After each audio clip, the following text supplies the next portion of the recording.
আজ ভোরে আমরা বেরিয়ে পড়েছি গন্তব্যস্থল তমলুকের বর্গভীমা মন্দির ও স্টিমার ঘাট, রূপনারায়ণ নদীর ধার। সকালের 5টা 45-এর হলদিয়া লোকাল আজ ছাড়ল 6টা 18 মিনিট। এখন সাউথ ইস্টার্ন রেলের সব ট্রেনই ভীষণ লেটে চলছে। এই ট্রেনটি তমলুক স্টেশন যাবে, কিন্তু আমরা মেচেদা স্টেশনে নামব। ওখান থেকে আমাদের আরও কয়েকজন যাবে। মেচেদাতে জলখাবার খেয়ে ওখান থেকে গাড়ি ভাড়া করে যাব। এখন আমরা কোলাঘাট ব্রিজের উপর দিয়ে চলেছি। কুয়াশাচ্ছন্ন শীতের সকাল। একটু বাদেই আমরা মেচেদা স্টেশনে পৌঁছব।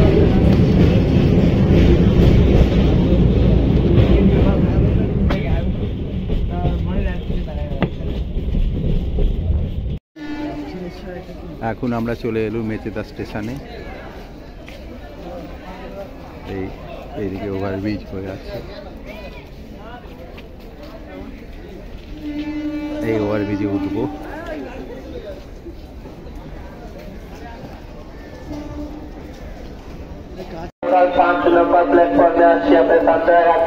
এখন চলেছি মেচেদা বাস স্ট্যান্ডের দিকে। ওখানে বাকি সদস্যদের সঙ্গে মিলিত হয়ে বাস স্ট্যান্ডের পাশের কোনো দোকানে জলখাবার খেয়ে তারপর তমলুকের উদ্দেশ্যে বের হব।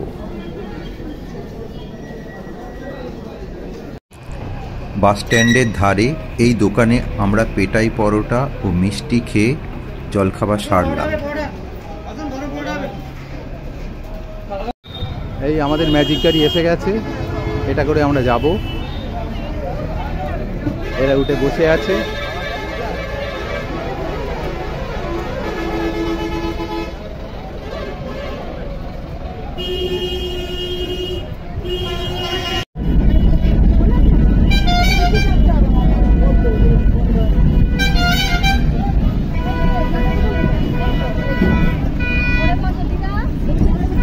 এখন চলেছি তমলুকের পথে। এই ফাঁকে কয়েকটা কথা বলি। একদিনে তমলুক ঘুরে আসতে চাইলে সবচেয়ে ভালো হয় হাওড়া থেকে সকাল 5টা 45-এর হলদিয়া লোকাল অথবা 6টা 45-এ তাম্রলিপ্ত এক্সপ্রেস করে তমলুক স্টেশনে নামা। তবে কিনা তাম্রলিপ্ত এক্সপ্রেস প্রায়ই খুব লেট করে। তমলুক স্টেশন থেকে টোটোতে মন্দির। পাঁশকুড়া হয়ে ট্রেন তমলুক যেতে বেশ সময় নেয়, তাই মেচেদায় নেমে ওখান থেকে বাস বা গাড়িতে আধ ঘন্টায় তমলুক পৌঁছানো যায়। বাসের ভাড়া 15 টাকা। তবে গাড়ি ভাড়া করলে 17 কিলোমিটার দূরের বর্গভীমা মন্দিরে ছেড়ে আসতে 500 টাকা নেবে। ফেরার সময় মেচেদায় এসে যে কোনো ট্রেনে হাওড়া আসাই সুবিধাজনক।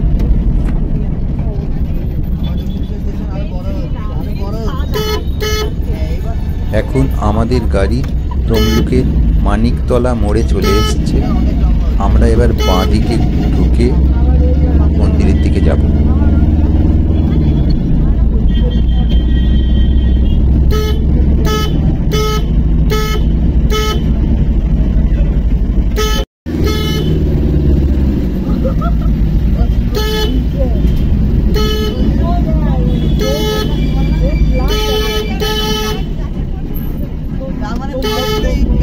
আমাদের এখানে ঈদগাহে কোনো জায়গা নেই।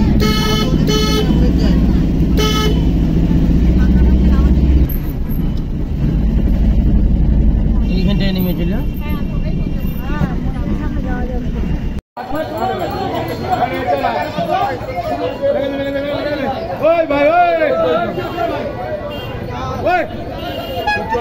আমরা চলে এসেছি বর্গভীমা মন্দিরের সামনে।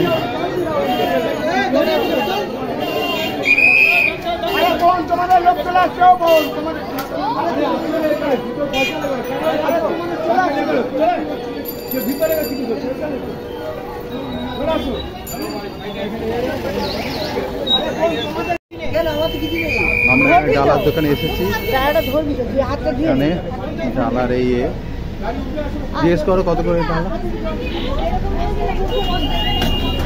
ডালা কত করে? 100 টাকার ডালা, 200 টাকা, 300 টাকা। আচ্ছা, এগুলো 100 টাকার ডালা। আচ্ছা 100, 200 টাকা, 300। আচ্ছা ঠিক আছে। আমরা যদি জ্বালা না নিই এমনি আলাদা সব এমনি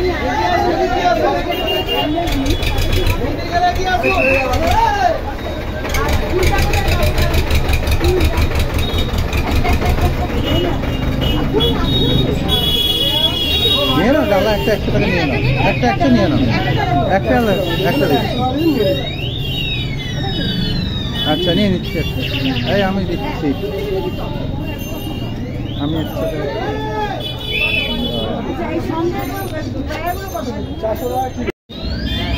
এই দোকানে আমাদের ডালা কেনা হলো। এইবার আমরা ঢুকবো এই মন্দিরে।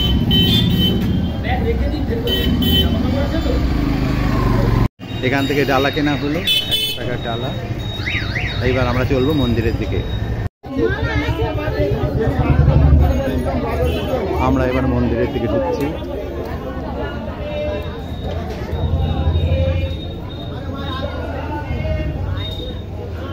পেছনে সব আসছে। মন্দির খোলার সময় সকাল 7টা থেকে দুপুর 2টো এবং বিকেল 3টা থেকে রাত্রি 8টা 30। এইখানে শুধু পুজো দেওয়ার লাইন, এই দাঁড়ানো হয়েছে লাইনে, সব দাঁড়িয়ে আছে। না না নাম মায়ের নাম ঠাকুরের নামে হ্যাঁ ঠাকুরের নামে তুমি মনে করে এমনি নাম লিখাতে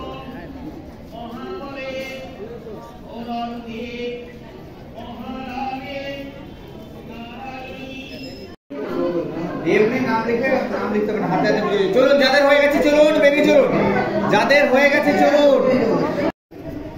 পুজো দিয়ে বেরোনো হলো। এইবার এইখানে হলো পুজোর দক্ষিণা দেওয়ার স্থান। এছাড়া এইরকমভাবে ভোগ দক্ষিণার রেট আছে, দেখে নিতে পারেন।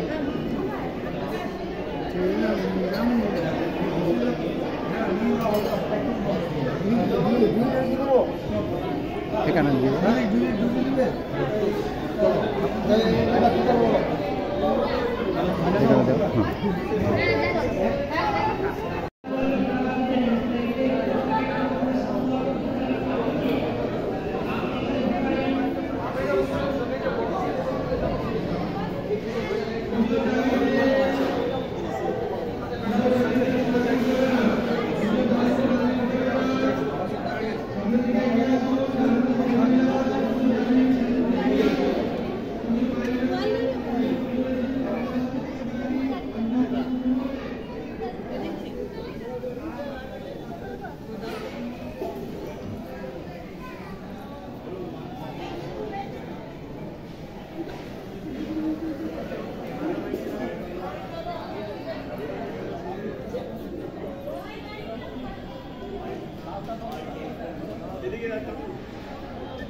মোমবাতি জ্বালানো হলো।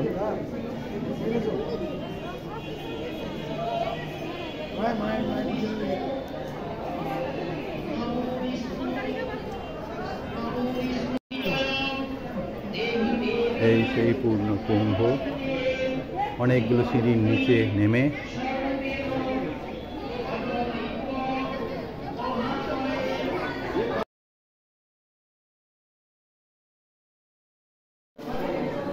এই মন্দিরে বিবাহ, অন্নপ্রাশন, শ্রাদ্ধ এছাড়া সব রকম অনুষ্ঠানই করা হয়। এখানে দেখা যাচ্ছে যে এখানে হাতেখড়ি হচ্ছে ছোট্ট ছেলেটা।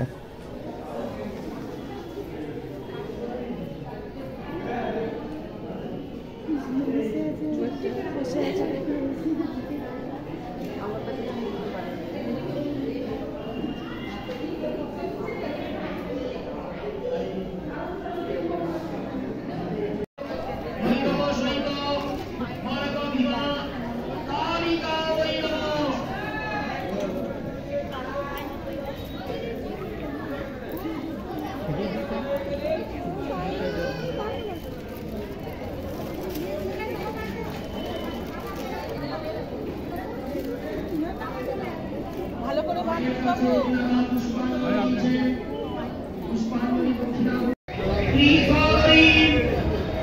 মহাচণ্ডী মুক্তকে দিন বলি প্রিয়ে পুরাচার প্রকন্যাস্তে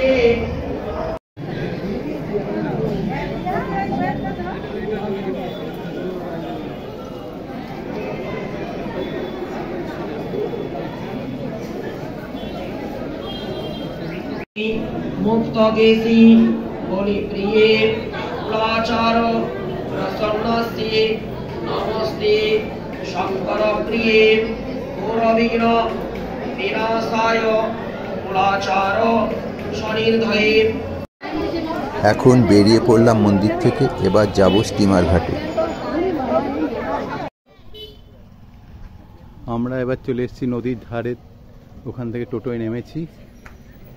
এবার এই হলো নদীর ধারের দিকে আমরা চলেছি গলির মধ্যে দিয়ে। নদী আছে, জল নেই। আর আসুন নই রে ওইদিকে, ওইদিকে আসুন নই।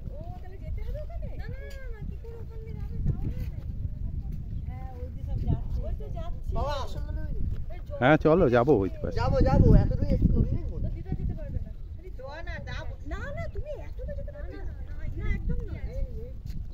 ফাঁকা সুন্দর জায়গা, গরু চড়ছে,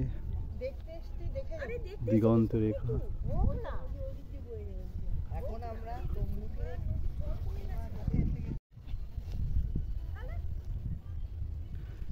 এখানে এখন জল নেই, জল আছে ওই পাশে নদীটা।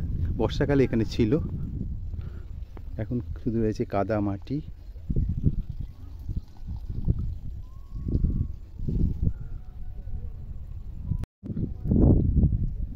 এত দূর চলে এসেছি,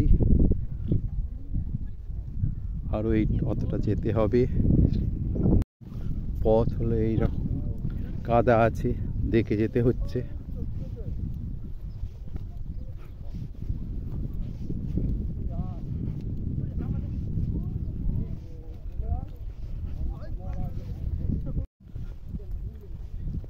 এরকম ঢাল লাফিয়ে বেরোতে হবে।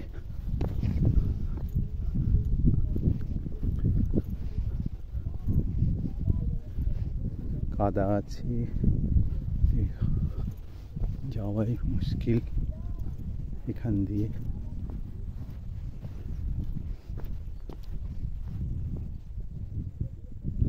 ওটা দিয়ে যাই ভালো, এটা দিয়ে যাওয়া যাবে না।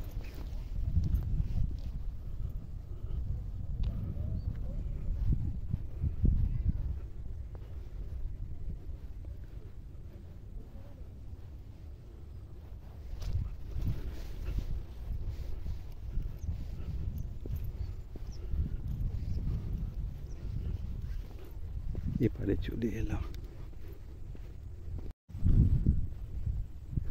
এখানে এর কাঠামো পড়ে রয়েছে, তখন সেই সময় জল ছিল, ভেসে এসে এখানে আটকেছে। এই নদী খাত খালের মতন বয়ে চলেছে, চারদিকে এরকম বন রয়েছে। আর পথ হলো এই পথ, এরকম পথ।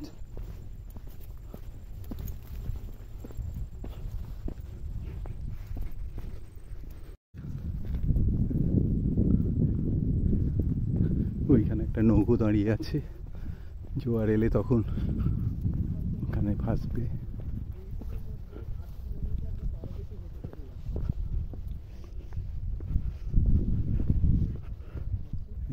আসছে পেছনে।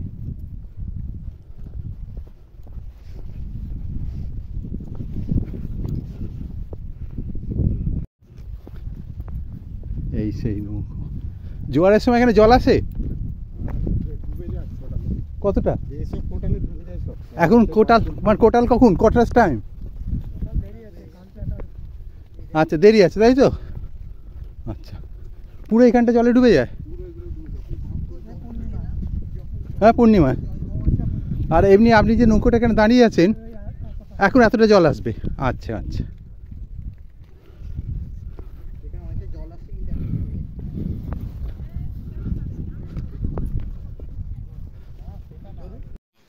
এই এখন এসে পৌঁছলাম নদীর ধারে, রূপনারায়ণ নদীর ধারে।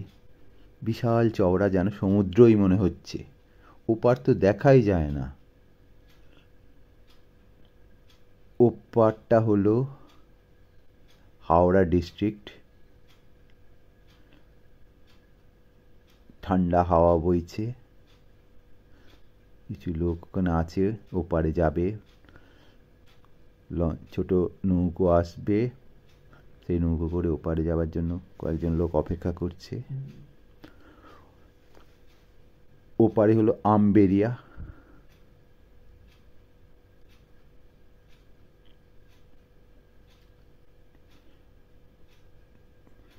কয়েকটা মাছ ধরার নৌকো দেখা যাচ্ছে। এইনারা যাবেন ওপারে আমবেরিয়াতে।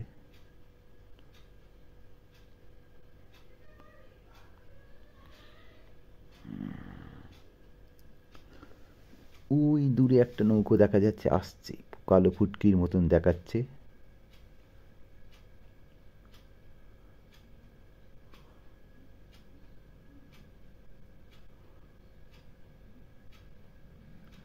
স্রোত তেমন নেই,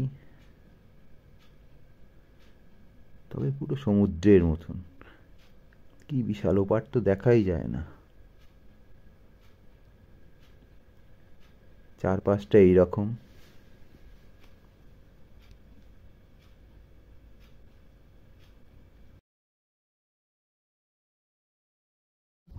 ওই একটা নৌকো আসছে, নৌকোর ওপরে ভারতের পতাকা উঠছে।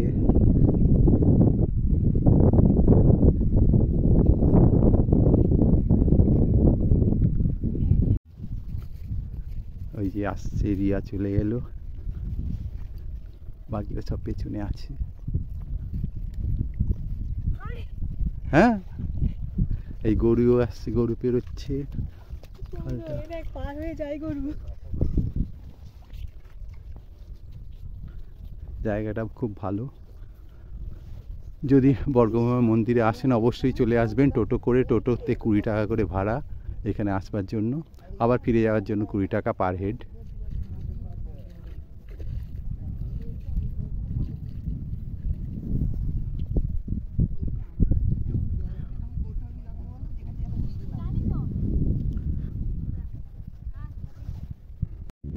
এনারা এখানে ছিলেন, এরা যাচ্ছেন ওই নৌকো ধরবার জন্য। ওপারটা 58 গেট নয়, ওটা আমবেরিয়া বলছে। হ্যাঁ, 58 গেট আর একটু ওপাশে হবে। এই ওনারা যাচ্ছেন, ওই নৌকোটা ধরবে। ওই নৌকোটা ওই পাশে দাঁড়িয়ে আছে, যেটা একটু আগে দেখালাম। এদিকে জল না থাকার জন্য আসতে পারছে না।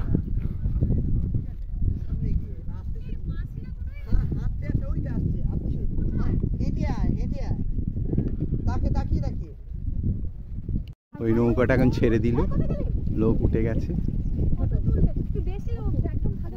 এখানে মাছ ধরার নৌকো।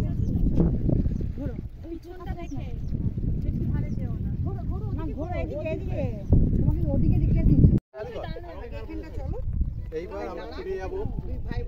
এখানে সেই নৌকোটা দাঁড়িয়ে ছিল, যে সঙ্গে কথা বললাম, এই সেই নৌকোটা, এই সেই নৌকোটা এখানে দাঁড়িয়ে আছে। এখানে পরে জল আসবে, এখানে তখন ভাসবে এটা।